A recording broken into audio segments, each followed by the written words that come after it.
Lyca productions Subaskaran தயாரிப்பில் அறிமுக இயக்குனர் ஏஆர் ஜீவா இயக்கத்தில் அனுபமா பரமேஸ்வரன் நடிப்பில் லாக்டவுன் டிசம்பர் 12 முதல் திரையரங்குகளில்.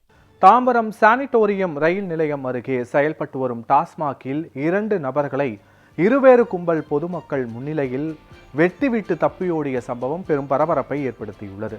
சென்னை தாம்பரம் சானிட்டோரியம் ரயில் நிலையம் அருகே டாஸ்மாக் கடை ஒன்று செயல்பட்டு வருகிறது. இந்த நிலையில் டாஸ்மாக் கடையில் மது அருந்திக் கொண்டிருந்த செய்யூரை சேர்ந்த தினேஷ், செப்பியத்தை சேர்ந்த அப்துல் ரஹீம் ஆகிய இருவரையும் பட்டா கத்தியால் பொதுமக்களின் முன்னிலையில் கும்பலாக வந்த மர்ம நபர்கள் தலை, கை உள்ளிட்ட இடங்களில் வெட்டியுள்ளனர்.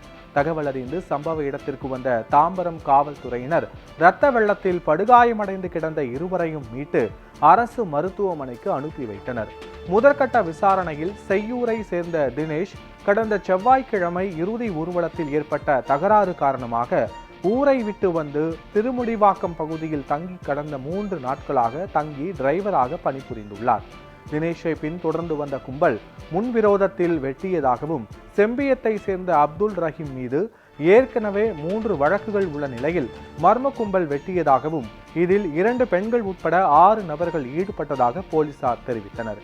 இருவரையும் வெட்டியது ஒரே கும்பலா அல்லது வேறு நபர்களா என்பது குறித்து தாம்பரம் காவல்துறையினர் தீவிர விசாரணை மேற்கொண்டு வருகின்றனர்.